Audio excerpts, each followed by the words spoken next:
Hello friends, आज का हमारा टॉपिक है वुड का आदेश पत्र 1854। ठीक है। और इसके अंतर्गत हम लोग जो है कि वुड के आदेश पत्र का मूल कारण, आदेश पत्र के सुझाव व सिफारिशें और आदेश पत्र के गुण और दोष पढ़ेंगे। तो चूंकि ये टॉपिक बहुत लंबा है, इसलिए हम इसे 2 पार्ट में डिवाइड करके जो है कि पढ़ेंगे। ठीक है। तो आज का जो हमारा टॉपिक होगा वो है वुड का आदेश पत्र और आदेश पत्र के सुझाव व सिफारिशें। ठीक है। तो आइए स्टार्ट करते हैं हमारा आज का टॉपिक। वुड का आदेश पत्र 1854। ठीक है। भूमिका भूमिका जानेंगे हम लोग।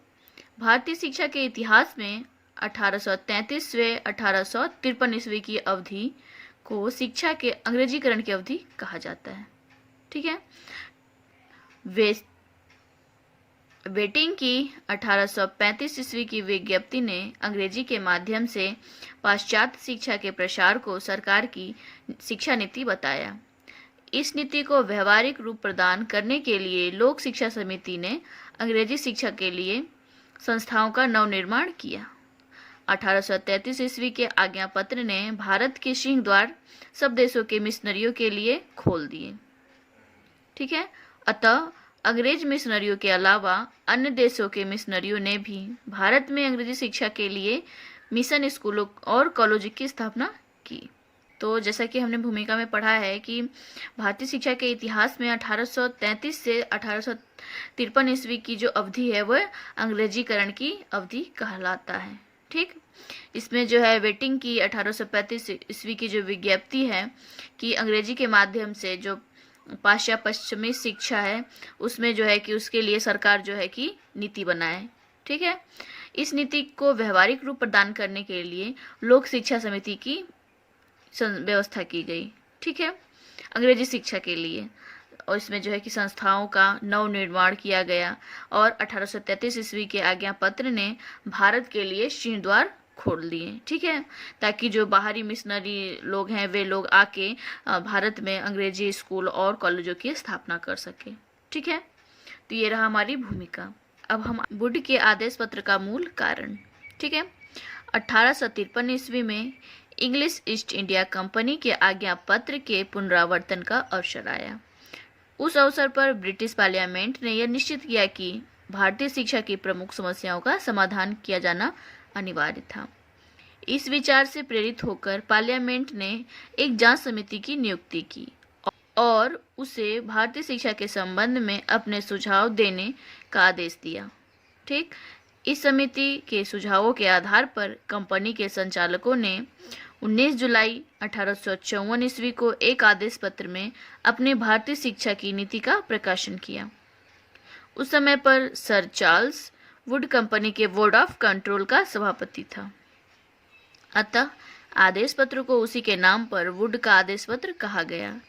यह 100 अनुच्छेदों का एक लंबा लेख पत्र है जिसमें भारतीय शिक्षा के अंग प्रत्यंगों पर विचार किया गया है और उसके संबंध में विस्तृत एवं महत्वपूर्ण सिफारिशें की गई हैं। ठीक है। तो जो मूल कारण था वह 1853 ईस्वी में जब ईस्ट इंडिया कंपनी के जो है कि पुनरावर्तन का समय आया। ठीक है। मतलब पुनः उसे जो है कि ओपन किया गया। तो उस अवसर पर जो ब्रिटिश पार्लियामेंट है उसने ये निश्चित किया कि भारतीय शिक्षा की जो समस्याएं हैं, ठीक है, उसका समाधान किया जाना अनिवार्य है। ठीक। तो इस विचार से प्रेरित होकर पार्लियामेंट ने एक जांच समिति की नियुक्ति की। ठीक है। उसे भारतीय शिक्षा के संबंध में उस जो समिति की नियुक्ति की गई जो है उस समिति को यह कार्य दिया गया कि जो भारतीय शिक्षा के संबंध में जो भी सुझाव हैं, सुझाव देने का आदेश दिया। ठीक है। इस समिति के सुझाव के आधार पर जो है कंपनी 19 जुलाई 1854 में एक आदेश पत्र प्रस्तुत किया भारतीय शिक्षा के प्रकाशन के लिए। ठीक। उस समय सर चार्ल्स वुड कंपनी के बोर्ड ऑफ कंट्रोल थे, बोर्ड ऑफ कंट्रोल के सभापति थे। ठीक है। उस समय सर चार्ल्स वुड कंपनी के बोर्ड ऑफ कंट्रोल का सभापति था। ठीक। उस आदेश पत्र को वुड के नाम पर ही आदेश पत्र कहा गया इसमें जो है कि 100 अनुच्छेदों का लंबा लेख पत्र है, जिसमें भारतीय शिक्षा के अंग प्रत्यंगों पर विचार किया गया है और इसके संबंध में विस्तृत सिफारिशें भी की गई हैं। ठीक है, फिर हमारा है आदेश पत्र के सुझाव व सिफारिशें।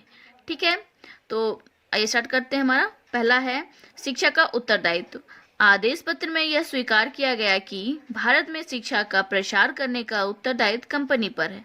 ठीक है, इस उत्तरदायित्व को पुनीत करता बताते हुए आदेश पत्र में कहा गया कि अनेक महत्वपूर्ण विषयों में से कोई भी विषय हमारे ध्यान को उतना आकृष्ट नहीं करता जितना कि शिक्षा।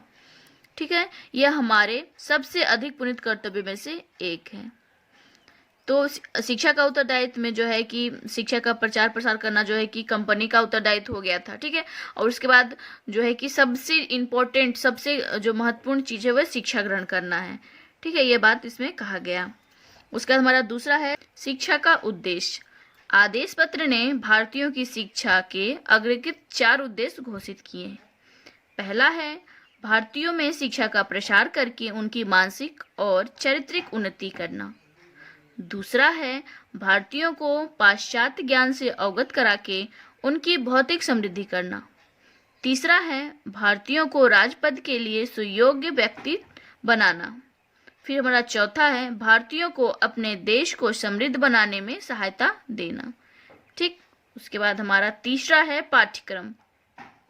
आदेश पत्र में अरबी, फारसी और संस्कृत को उपयोगी बताते हुए उनको पाठ्यक्रम में स्थान दिया गया, किंतु भारतीयों के लिए यूरोप के समुद्रत कला, कौशल, विज्ञान, दर्शन और साहित्य को अधिक उपयोगी बताकर पाठ्यक्रम में विशेष स्थान प्रदान किया गया। इन विषयों को यूरोपीय ज्ञान की संज्ञा देते हुए आदेश पत्र में घोषित किया गया। हम बलपूर्वक घोषित करते हैं कि हम भारत में जिस शिक्षा का प्रसार देखना चाहते हैं वह है यूरोपीय ज्ञान। तो पाठ्यक्रम में जो है कि अरबी, फारसी और संस्कृत को पाठ्यक्रम में स्थान मिला, लेकिन भारतीयों के लिए जो है कि कला, यूरोप का जो कला, कौशल, विज्ञान, दर्शन और साहित्य है उसे अधिक उपयोगी बताकर पाठ्यक्रम में विशेष स्थान दिया गया।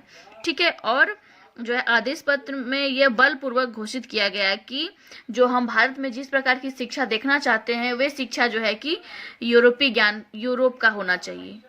ठीक है, फिर हमारा चौथा है शिक्षा का माध्यम। आदेश पत्र ने अंग्रेजी का समुचित ज्ञान रखने वाले व्यक्ति के लिए अंग्रेजी को और अन्य व्यक्तियों के लिए देशी भाषाओं को शिक्षा का माध्यम निश्चित किया। इस प्रकार अंग्रेजी और देसी भाषा दोनों का शिक्षा का माध्यम निश्चित करते हुए आदेश पत्र ने यह आशा प्रकट की कि हम यूरोपीय ज्ञान के प्रसार के लिए अंग्रेजी भाषा और भारत की देसी भाषा को शिक्षा के माध्यम के रूप में साथ साथ देखने की आशा करते हैं। ठीक है, तो शिक्षा विभाग की स्थापना जो है कि आदेश पत्र में जो प्रांतीय बोर्ड, पहले जो है कि हर राज्य का अपना अपना बोर्ड होता था, उसे जो है कि भंग कर दिया गया, उसे हटा दिया गया। और हमारा छठवां है विद्यालयों की स्थापना। आदेश पत्र में भारतीयों को, हमारा छठवां है विद्यालयों की स्थापना। आदेश पत्र में भारतीयों को उच्च शिक्षा प्रदान करने के लिए मद्रास, बम्बई और कलकत्ता में विश्वविद्यालय स्थापित करने की आज्ञा दी गई। आदेश पत्र में कहा गया कि इन विद्यालयों का संगठन लंदन विश्वविद्यालय को आदर्श मानकर किया जाए। उस समय केवल परीक्षण संस्थाएं थी। ठीक है, तो आदेश पत्र में जो लंदन में जिस प्रकार का विश्वविद्यालय था उसे आदर्श मानकर मद्रास, बम्बई और कोलकाता में भी उसी प्रकार का विश्वविद्यालय की स्थापना करने को कहा गया, ताकि जो है कि उच्च शिक्षा प्राप्त हो सके। सातवां है क्रमबद्ध संस्थाओं की स्थापना। आदेश पत्र में यह मत प्रकट किया गया कि संपूर्ण भारत में क्रमबद्ध शिक्षा संस्थाओं की योजना को क्रियान्वित किया जाए। फिर हमारा आठवां है जन शिक्षा का विस्तार। आदेश पत्र में यह निसंकोच रूप से स्वीकार किया गया कि कंपनियों ने निस्पंद सिद्धांत का अनुसरण करके जनसाधारण की शिक्षा की पूर्ण उपेक्षा की है। अतः आदेश पत्र ने यह सिफारिश की कि सरकारी प्राथमिक शिक्षा पर अधिक धन व्यय कर प्रत्येक जिले में स्कूलों की स्थापना करें, देशी विद्यालयों का सुधार करें और मेधावी पर निर्धन छात्रों के लिए छात्रवृत्ति की व्यवस्था करें ताकि उनको निम्न स्तर से उच्चतम स्तर तक शिक्षा प्राप्त करने में सुविधा मिले। ठीक है, तो जो जन समान लोग हैं उनके लिए आदेश पत्र में ये कहा गया है कि जो जन समान लोग हैं उनके लिए प्राथमिक विद्यालयों की स्थापना किया जाए। ठीक है, और जो है जिलों में स्कूल, प्रत्येक जिलों में जो है स्कूल, ठीक है, देसी विद्यालय आदि मतलब जो है कि बनवाया जाए, उसमें सुधार किया जाए। ठीक है, ताकि जो सामान्य जन के जो बच्चे होते हैं वे भी शिक्षा प्राप्त कर सकें, और जो मेधावी बच्चे होते हैं और जो निर्धन बच्चे होते हैं उनके लिए छात्रवृत्तियों की व्यवस्था की जाए, ताकि वे लोग जो कि निम्न स्तर से लेके उच्च स्तर तक की शिक्षा को प्राप्त कर सके। फिर हमारा 9वां है सहायता अनुदान प्रणाली। आदेश पत्र ने भारत में जन शिक्षा कार्य को सफल बनाने के उद्देश्य से शिक्षण संस्थाओं को आर्थिक सहायता देने के लिए सहायता अनुदान प्रणाली को प्रचलित करने का सुझाव दिया।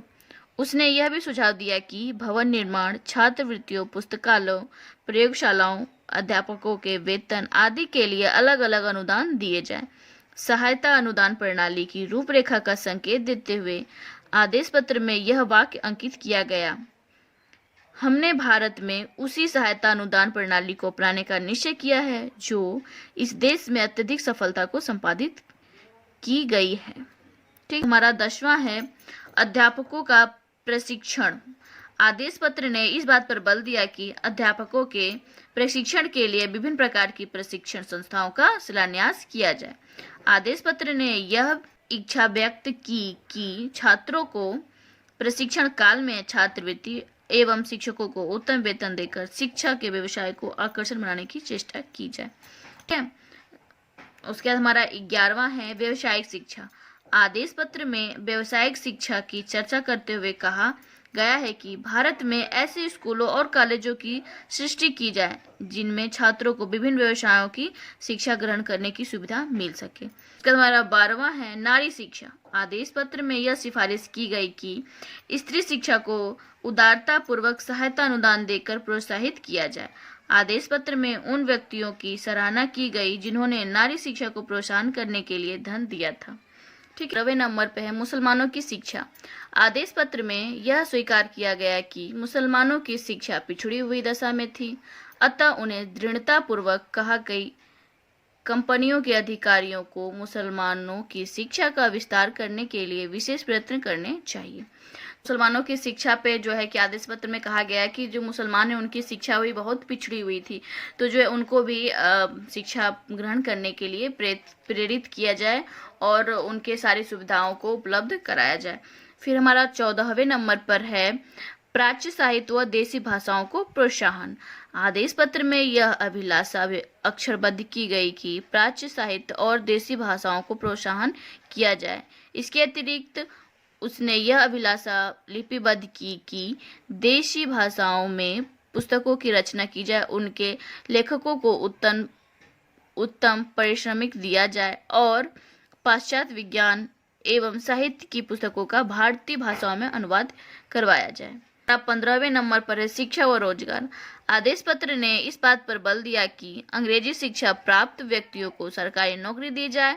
इस संबंध में कंपनियों के संचालकों की इच्छा को आदेश पत्र में अग्रलिखित शब्दों में कहा गया कि जो बात हम चाहते हैं वह यह है कि यदि सरकारी नौकरी के लिए उम्मीदवारों की अन्य योग्यताएं समान हो तो उस व्यक्ति की तुलना में उसने अंग्रेजी की शिक्षा प्राप्त नहीं की है, उस व्यक्ति को वरीयता दी जाए जिसने अच्छी शिक्षा प्राप्त की है।